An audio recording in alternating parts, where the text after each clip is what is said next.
Hello, welcome to Deepu lucky vlogs. Hi అండి. ఈరోజు ఎంతో సింపుల్ అండ్ టేస్టీగా మష్రూమ్ పులావ్ అయితే ఎలా చేయాలో చూపిస్తాను.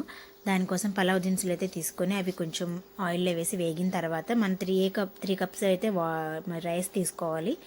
ఆ రైస్ ముందుగా కడిగి నానబెట్టుకోవాలి. అందులో మళ్ళీ ఆనియన్ పచ్చిమిర్చి కూడా వేసిన తర్వాత అది కొంచెం వేగాక మనం కట్ చేసి పెట్టుకున్న మష్రూమ్స్ టమాటా కూడా వేసుకోవాలి. ఆ మష్రూమ్స్ టమాటో కొంచెం వేగడానికి నేనైతే కొంచెం సాల్ట్ అయితే వేసాను. ఆ సాల్ట్ వేసిన తర్వాత మనకు టేస్ట్కి సరిపడా అల్లం వెల్లుల్లిపాయ పేస్ట్ కూడా వేసుకున్నాను.